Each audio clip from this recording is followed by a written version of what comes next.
أما بعد فأعوذ بالله من الشيطان الرجيم بسم الله الرحمن الرحيم إن فرعون علا في الأرض وجعل أهلها شيعا يستضعف طائفة منهم يذبح أبناءهم ويستحيي نساءهم إنه كان من المفسدين.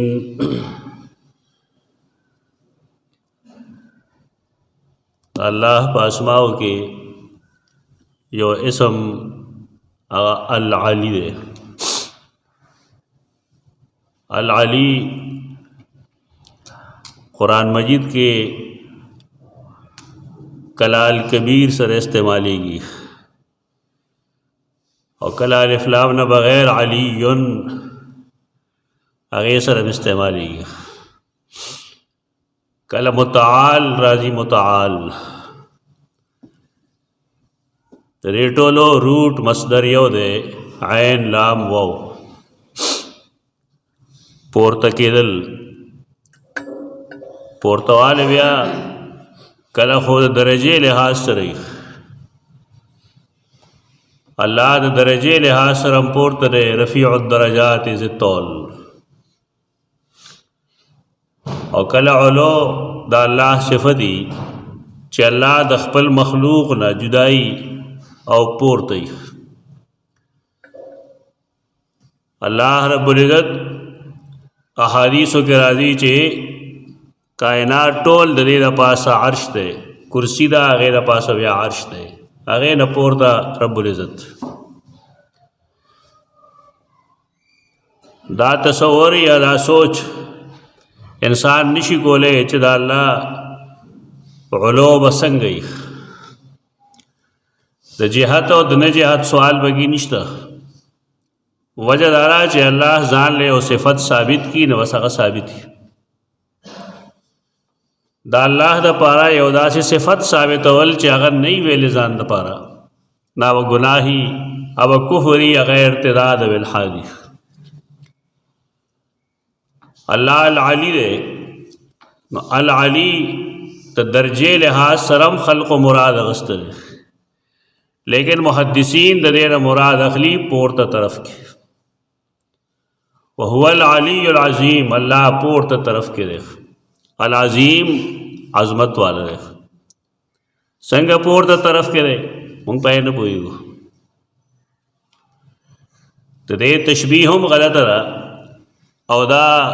اعتراض کول چی دا خو جہات الصدق کی یو جہت تاسو اللہ دا ثابت کو سوک چی دا ثابتی نا دا ثابتی مونگتے دا غد ثابتو خو صفت چی کم اللہ زان لویل دے پاگے آغا شانت ایمان درل ضروری دے. علم کلام والو کا ماتریدیان دی او کا شاعر دی دا رستو خلق دے دیتا خلق متکلمین اسلام ہوئی لیکن دا اسلاف و زمانے کے دا قسم بحثون نو دا کم جنن خلق و جوڑ کری اغیب دا اللہ علوم تسلیم اولا لیکن اللہ بے دا مخلوق پشان نہ گڑو تشبیح بے ام نور کولا تجسیم بے ام نگو اور دا بہترین لار دا چھ صحابہ کرام و یوسیز کے تعویل نہ دے کڑے نو پائے کہ تعویل ضرورت نشتا. عین لام و عربے کے علاوہ او علاوہ دار انسان سرد ہوئی تو دے وجہ دائی چھ انسان کلنے غدرے نو دا سر برشی او دا کیا علو راشی لویوال بکی راشی سر تیز سڑے اغتا عرب علا ہوئی. ما چکم آیت کریمہ لسترے تو سورة القصص آیت سلورم آئے کہ ہم دغ علا لفظ استعمال شوئے علو لوئے تو ہم وہی لیکن دا مطلب نہ رہے چی دا علو مانا یو زے کہ لوئی دا نو ہر زے کہ ودا علی مانا تو لوئی کون کے ویخ بیا ودا متکبر سمانا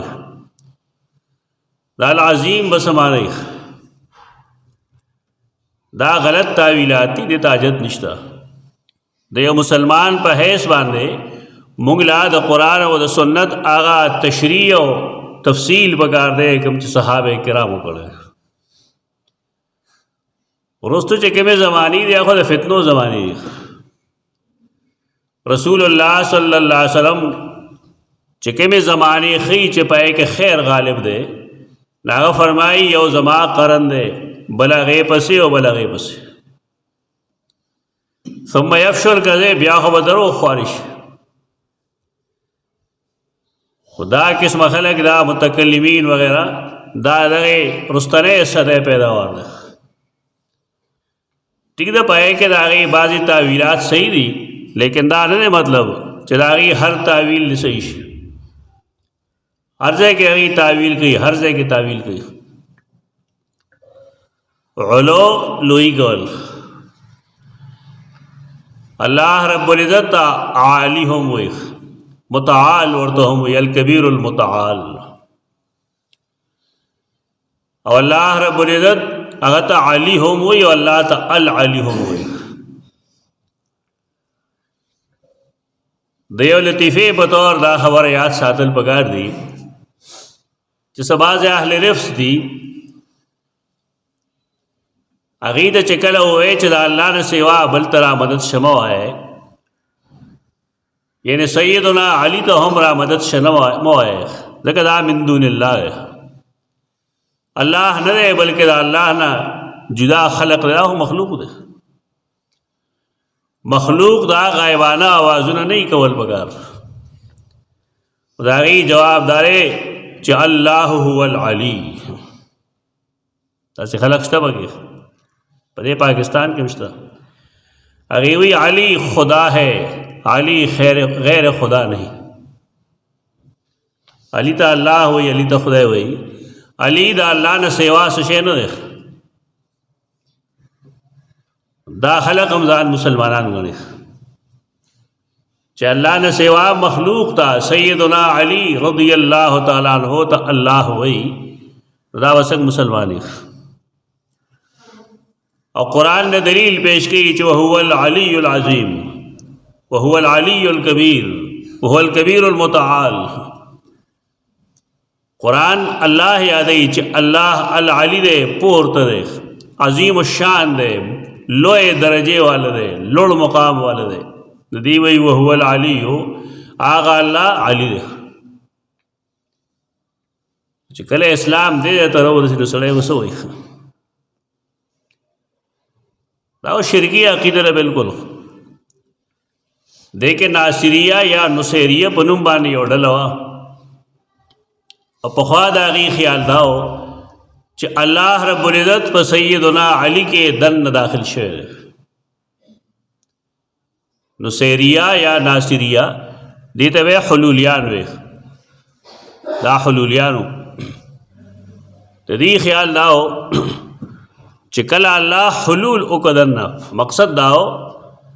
چې د هغې خیال دا و چې الله رب العزت د سیدنا علی ذات کې ور داخل شوی دی، نعوذ بالله من ذلک. او سیدنا علی ګند الہ دی. د هغې په باره کې خو د هغې زمانې ټولو اهل تشیع ویلي و چې دا ډله کافر ده. نو دې خلکو مبارک وسه وایي دا کوم چې اوس پیدا شوي دي، پروس کال او بل کال 2 کال مسلسل محرم کې دی د سیدنا علی د الوهیت دعوې کړي دي، تقاریر یې کړي دي، او دې ثابتولو کوشش یې کړی دی چې سیدنا علی رضی الله تعالی عنہ هغه علی دی د کوم چې قرآن ذکر کوي. پکار دی څه لګام پکار دی، دا د مسلمانانو ملک دی. په دې کې د مسلک مسله نشته، د مسلمانۍ مسله ده. یو سړی چې مسلمانی نو هغه د الله نه سوا د هغه مخلوق ته څنګه علی ویلی شي، په دې معنی باندې. ٹھیک ده، علی د انسان صفت کې دی شي، لوړې مرتبه والا، لوړې درجې والا، لوی سړی، هغې ټول ته خلک عالي وي که نه، عالي جاه او عالي جناب او جناب عالي، دا ټول هم دغه علو لفظ دی. پدې کې څه شک نشته، لیکن هغې د الله صفت د علو دا سیدنا علی رضی الله عنه له ثابت دی، دا ناجائز کی، دا غلط ده. خودسری خشے نه دی. آیت کریمه کې دا وایي ان فرعون علا فی الارض، فرعون هم د علو دعوه کړې وه، ځان یې لوی ګڼلی وه. الله رب العزت خو واقعي متعال دی، اخو واقعي العلی دی، ہر قسم لوی اللہ لخائی، لیکن مخلوق لا حس قسم لوی لخائی جائز نہیں ہوتا. داغے سے تفصیل ہو قرآن داغے سورۃ القصص داغے آیت کے کڑے چہ داغو دا زان دلو یولو طریقہ سوا آغا طریقہ داوا چې دوا ډلې دي په مصر کې، دوا غټ غټ خاندانونه دي، قومونه دي، په پای کې هغه داسې کړو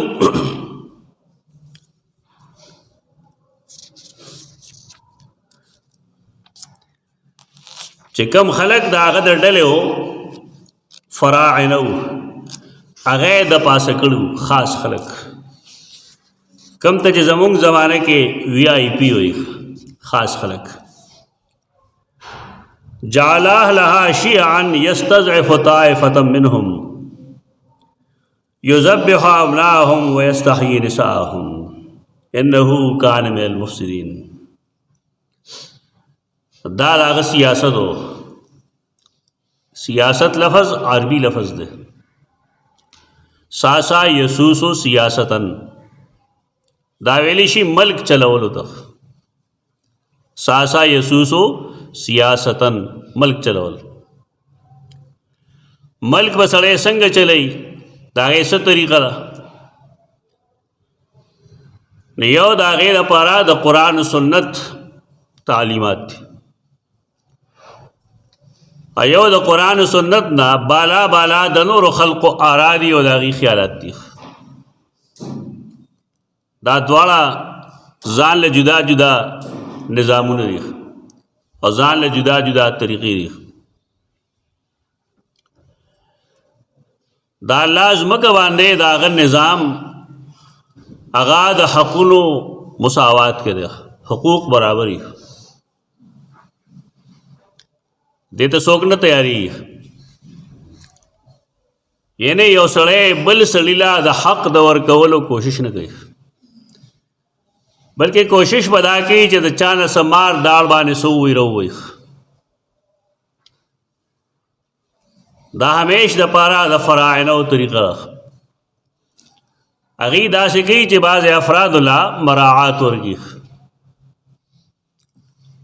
تنخواګانې ډېرې کې ولا بالفرض ماجبونه ولا ورکی، کوټه ولا ورکی، بنگلے ولا ورکی، مربع ولا ورکی، مختلف قسمخ نا په خلکو باندې مسلط کی، خپل طریقه باندې په خلکو مسلط کی. دا اسلامی طرز نه ده، دا همیش د پاره د یهودو د نصاراو د فرعونانو طریقه ده.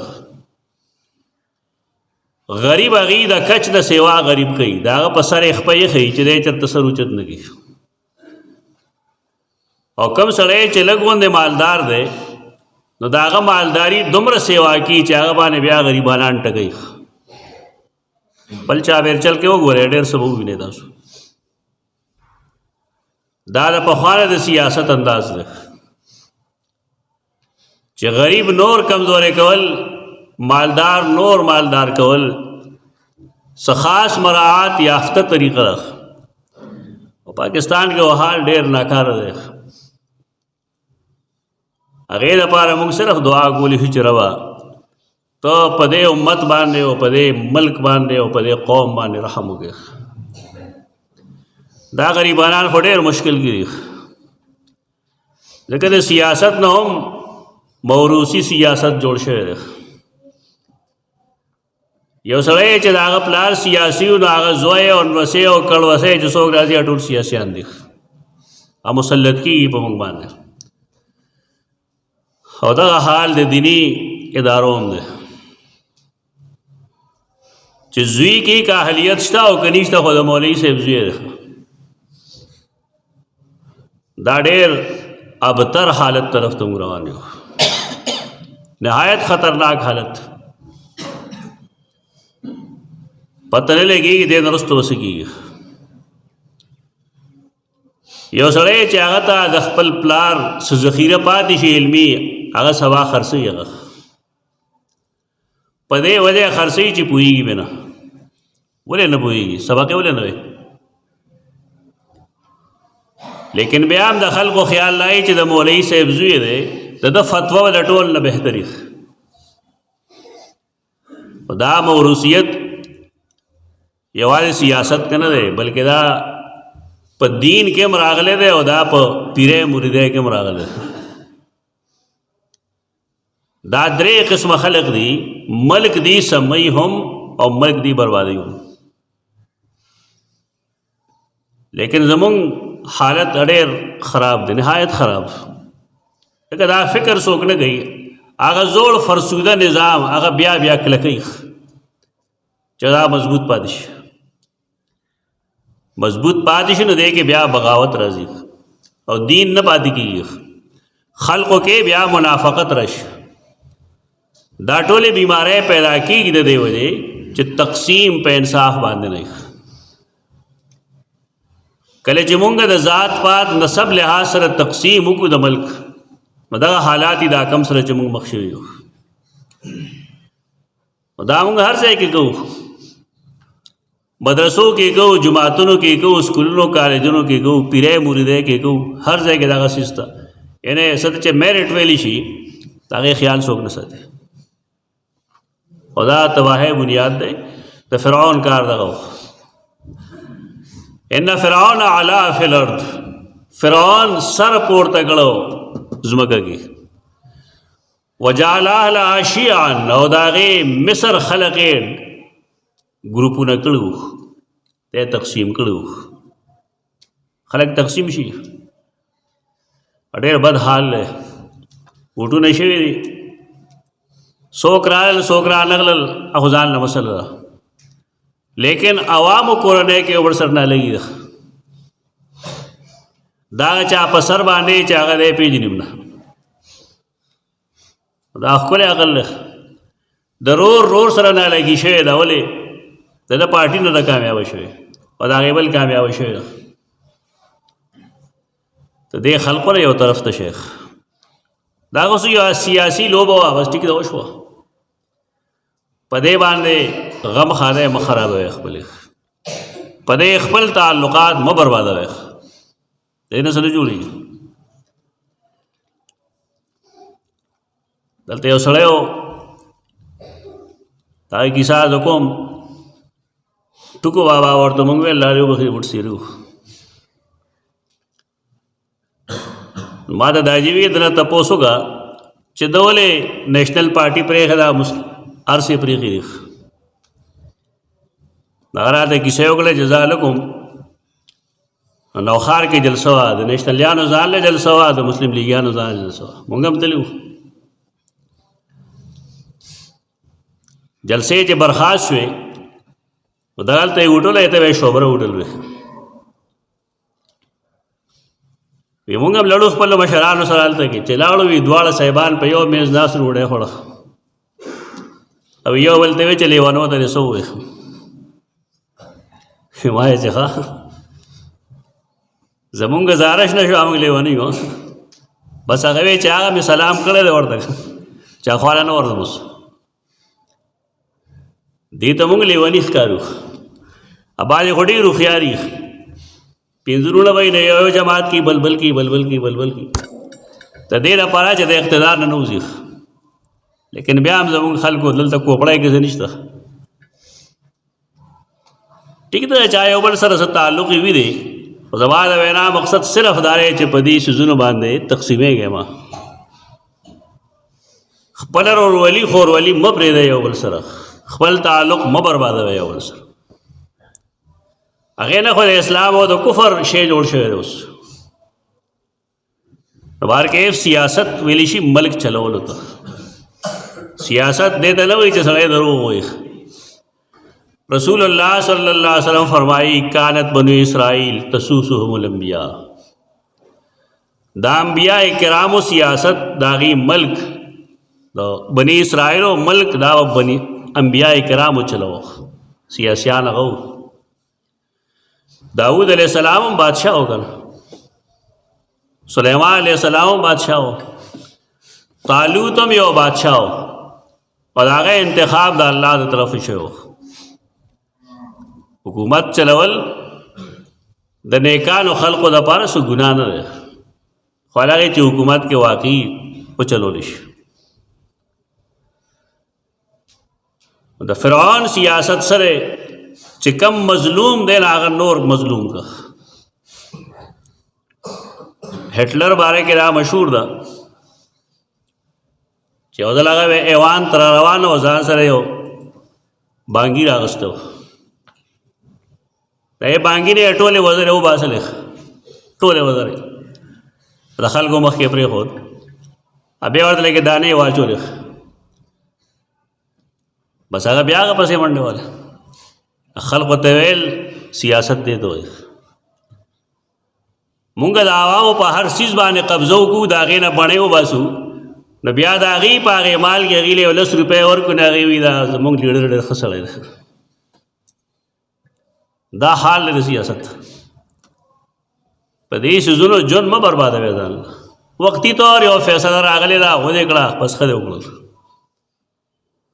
خو دې سره به دا نه کوې ته چې رور سره نالګي شي او د ګاونډي سره نالګي شي، د دې فایده نشته.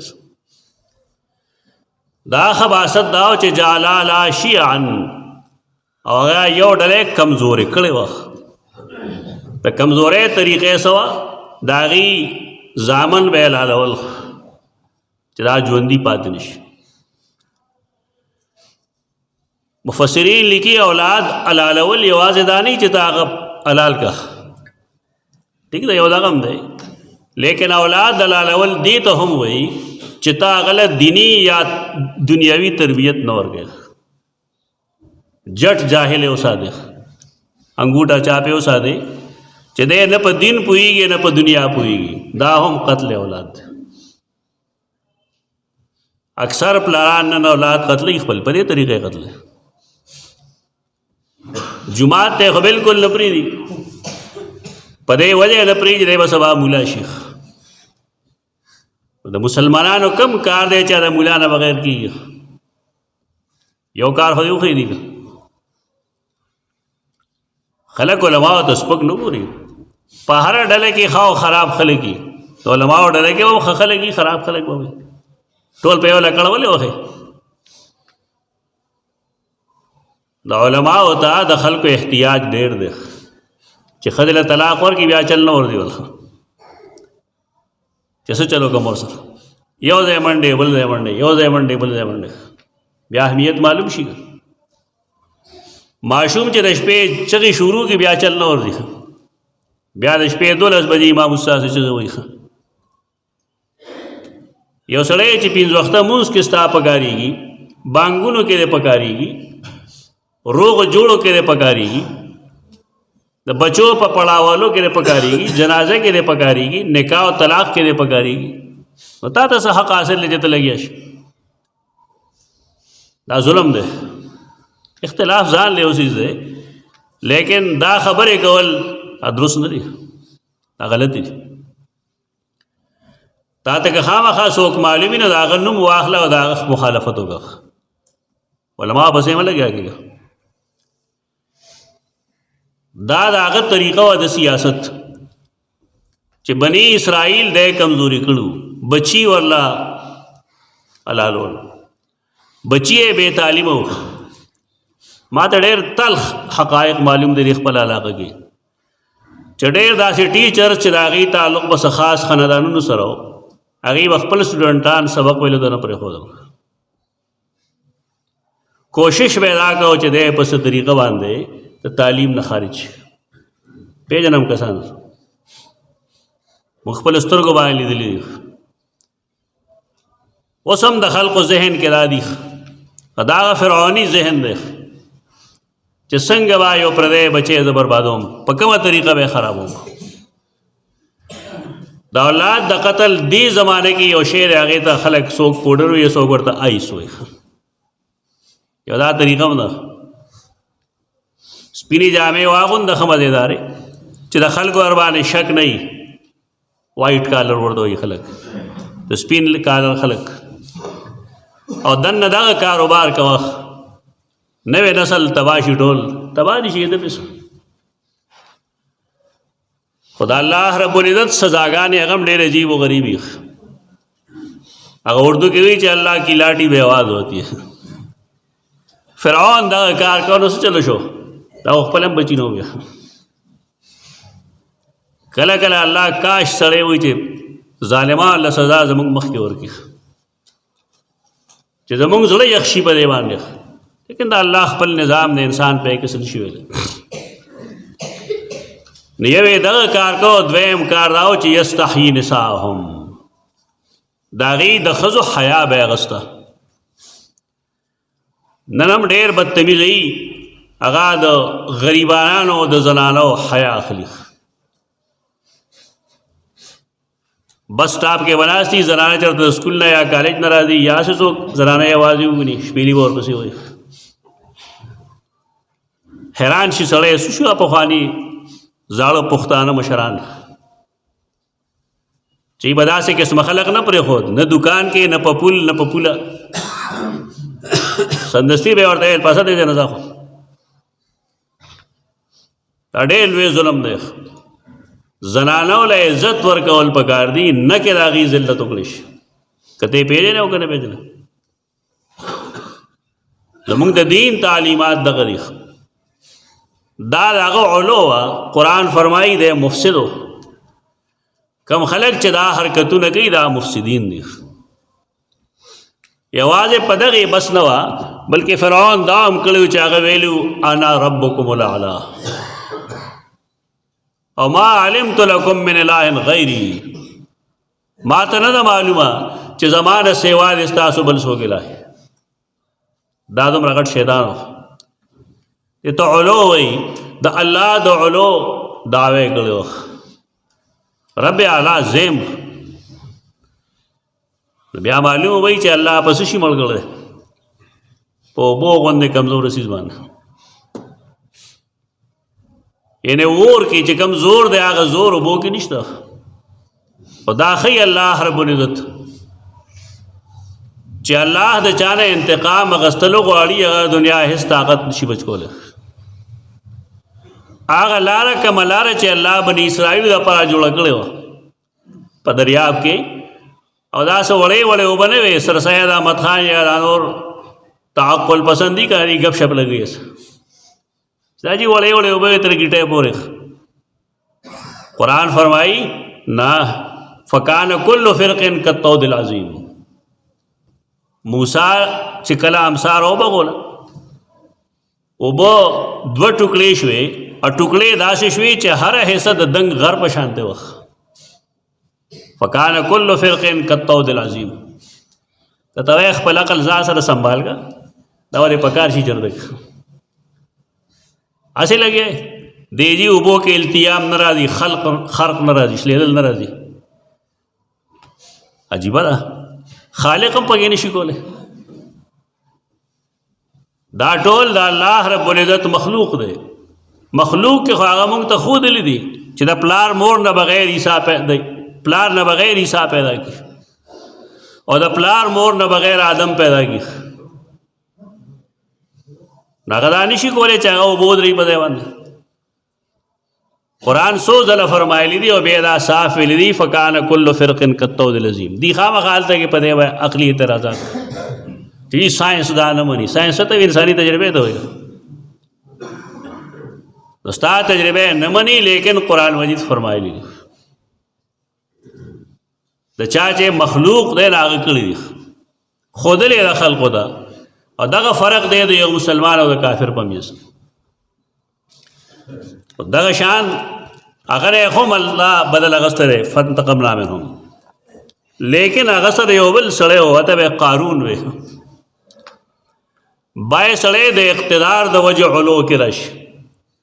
اختیار راشي نه بیا ځان لوی ګڼي او قارون مالدار و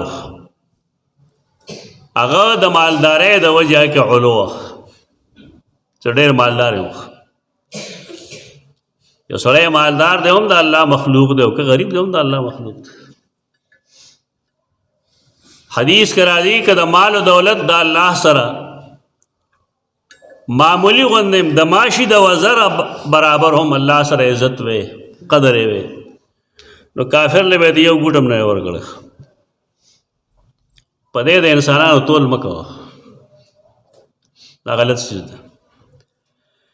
دا د غلط تربیت نتیجه ده چې یو سړی د مال د وجې ځان لوی ګڼي او بل سپک ګڼي داسې نه دي پکار الله مالک الملک دے توت الملک من تشاء وتنزع الملک ممن تشاء تعز من تشاء وتذل من تشاء عزت ذلت مال و دولت ټول د الله اختیار کړي یو سړی که کمزوري نه هغه ځان ولې کمزوري ګڼي چل دی پکې پیسې نشته ورسره پیسې خو رسول الله صلی الله علیه وسلم نه وی ډوډۍ درک بم نه لګېدو حدیث کرا دی تر افتو پورې با سید عائشہ فرمائی زمون پکور کې اور نه بلېده سره خیال دی هغه الله محبوب او کنا دشمن یو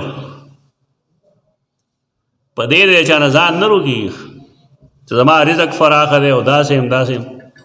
دا الله امتحانات دي ازمائشونه نیکان روزی تنګي بدان روزی کو لوکي کله نیکانم روزی فراخ کی لکه مونږ ویل داود علیہ السلام او سلیمان انبیاء هم دي لیکن ای سره بادشاہان هم دي دا سه قسم جوړ کی لکه سیدنا علی رضی الله تعالی عنہ چې هغه سره د خپل ولیمې د پاره د خوراک سنو سیدنا عثمان رضو خان ورکړو راوال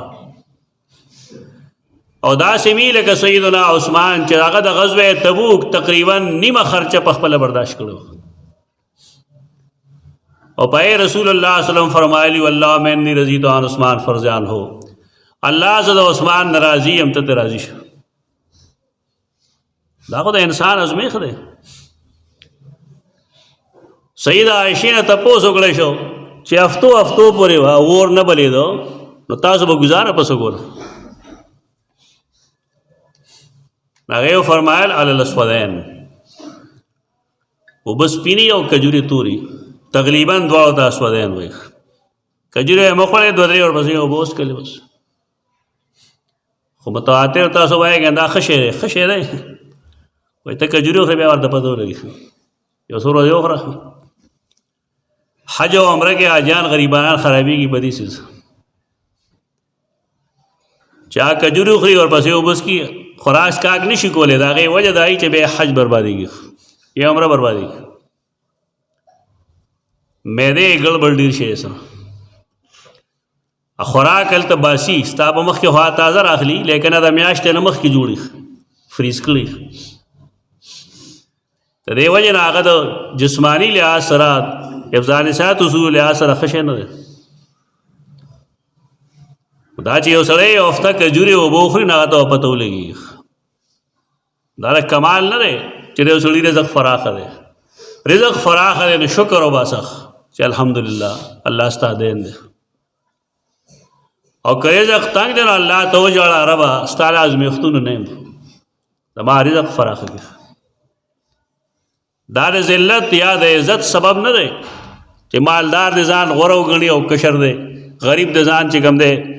ناغوره وګڼي ادواړه غلطه دي قارون سر کې دان نه وته وخت چې زمالدار امداد موسی عليه السلام د تر زوی غنل شي بیا باز اسرائیلی روایتو ګری چې هغه ورته ویلو زکات ورکړه هغه استاد ما مال ته چل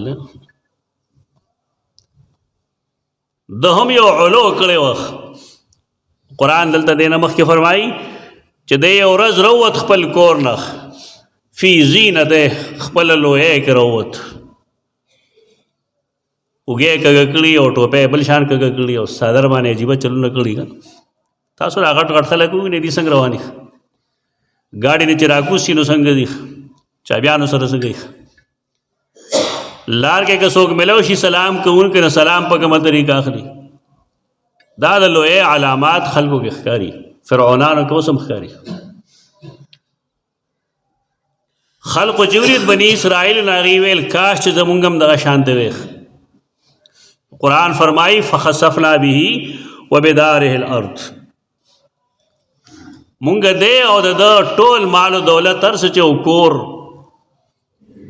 هغه ټول ځمکه کې ښخ کړل او حدیث کې راځي تر قیامته یجلجل فی الارض روان وي ودرېږي نه خلقو چې ولید نو بیا ویل چې هو دا خو عجیبه کار دی بیا افسوس کوو چې کاش موږ دا خبره نه وی کړې قرآن دا قصې د دواړو ذکر گئی ابتدا کې 4 آیت کې د فرعون په باره کې ویلو چې علا فی الارض او دلته کې 83 آیت کې وایي چې تلک الدار الاخرة نجعلها للذین لا یریدون علوا فی الارض دا اول او آخر د صورتونو یو شان دي بصیرت چې سړی قرآن کې پیدا کړي نو په خپله لارې کولو شي تا لوستل غواړي د الله کتاب کور د آخرت ورکو مونږه خلقو لا یریدون علوا فی الارض ولا فسادا چې هغه ځمکه کې نه ځان لوی ګڼي او نه فساد کوي نو که ستاسو دا خواهشي چې الله موږ له جنت راکړي نو ځان لوی مه ګڼئ ځان پست ګڼئ ځان کمزوري ګڼئ هر سړی چې ځان کمزوري وګڼي نو معامله به سمه شي د دې فایده به دا وي بیا چې کله انسان یو بل ته متواضع وي زه ستا نه ځان کمزوري ګڼم او ته ما نه ځان کمزوري ګڼئ نو بیا برادري ښکلي خو چې نه یو سړی ځان د بل نه لوی ګڼي او بل ځان د ده نه لوی ګڼي نو دا چرم د دې نه ورورولي چلېږي او نه کلیوالي چلېږي تواضع بنیادی چیز دی یو تابعی دی هغه نه چا تپوس کړی دی چې ته لوی نه کې دا ولې هغه انسان بس لوی وږي انسان کې تکبر یا د علو فی الارض دي څه شی دی د څه شي نه پیدا دی هغې نه ټول خبر دی د ده ماده د ولادت د پیدایش هغې نه بچې بچې خبر دی دی څه نه جوړ شوی دی هغه دومره لوی شی دی چې د هغې نه پیدا یي نه دی ځان لوی ګڼي او بیا دغه نه دی خوراک چې کوي د کوم ځای نه کوي هغې ځمکې نه یې کوي پیدا د خاورې نه دی نسل یې نطفې نه چلېدلی دی او خوري خاوره ځمکه چې نه وي نو غلې به کوم ځای میوې به کوم ځای دانې به کوم ځای ګزران یې هم په خاوره باندې دی او انجام یې څه دی انجام یې هغه خاوره ده او د لویې څه دي په بني ادم کې دیکھو لویه څه شی نشته مالدار دی او که غریب تور دی که سپین مسلمان دی که کافر دی د ټولو دغه یو طریقه ده یو هسټري ده یا دا تواضع اختیار کوي او بیا د الله مخې خو بالخصوص تواضع اختیار کوي قرآن فرمایي آخرت جنت نجعلها للذین ورکو مونږه کسانو لا یریدون علوا فی الارض ولا فسادا چې هغې نه غواړي لویي او نه فساد په ځمکه کې والعاقبة للمتقین او ښه انجام د متقینو دپاره دی دا نن موږ د علو یو معنا وکړه صرف سرتیزي سر پورته کول دا انسانانو لیکن دی علو کړی وه الله موږ ته مثال خو چې که یو سړی د مالدارۍ د وجې کې نه اثر هم دغه چل کوم او که یو سړی د بادشاهت او د اختیار د وجې کې نه اثر هم دغه چل کوم تواضع خصیص دی رسول الله صلی الله علیه وسلم متواضع و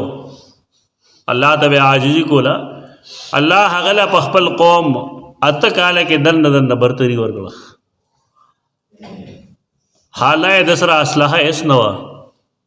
پیسې ورسره نه وې د هغه د غربت حالات چې سړی وګوري حیران شي جړا ورشي والله سیدنا ابو هریره فرمایي زه یو ځل بار راووتم په ما باندې به د لوږې د وجې دورې راتلې. عمر رضی الله عنه زما په مری باندې زور کو او ویل وې د باندې میرګي دي. میرګي نه و،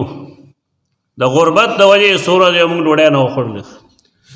رسول الله صلی الله علیه وسلم داسې کارونه شوي دي. صحابي ښځې ته وایي ما د نبی کریم صلی الله علیه وسلم اواز کې کمزوري ولیده. اواز تیز نه دی، اواز الهغې تیز نه وي چې سړي خېټه خالي.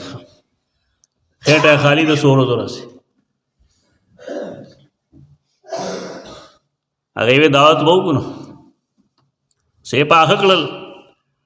په منډه منډه راغی رسول الله صلی الله علیه وسلم ته وویل تا له ما ډوډۍ کړې ده. هغه وې زما ملګري هم ټول وږي دي، څوک پکې موړ نشته. ورته یې لاړ شه بورمه کوزومه ډوډۍ چې کټوی کوزومه زه درځم. دا یو رسم جوړ شوی دی خلکو کې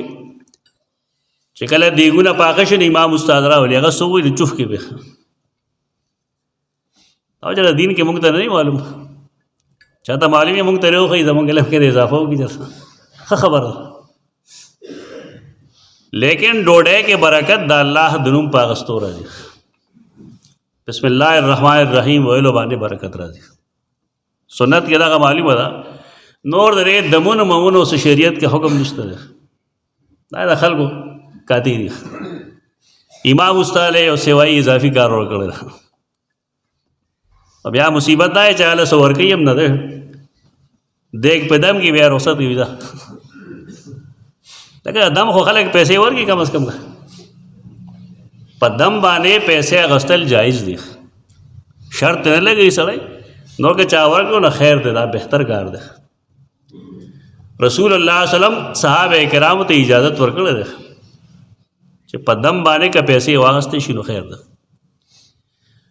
چې لاړ ښځې ته یې وویل چې رسول الله صلی الله علیه وسلم راغی ټول ملګري ورسره دي، نه لس کسان دي، اوسه کېږي وړه کټوه لا ورته یې تا ورته ویلي چې لږه د یو کس روټۍ راغی ما ورته ویلي هغې بیا فکر مه کوه ځکه رسول دی د الله پوهېږي په حالاتو. نو دا یې کټوۍ نه به هغه په خپل لاس باندې اچوله او موږ دوه کسان ته به یې کېښوده تر دې پورې چې ټول مړ شو. او صحابي وایي زما دې په الله قسم د کټوۍ نه موږ سر لرې کړو نو ته به دا وایې د نر چا خوړلی نه. دا حالات راځي، داسې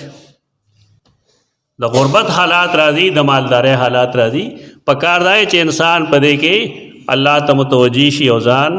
نه سپېره ګڼي او نه ځان لوی ګڼي. انسان دې متواضع عاجزي کوونکی دی خپل رب ته. اقول قولي هذا استغفر الله لكم ولسائر المسلمين.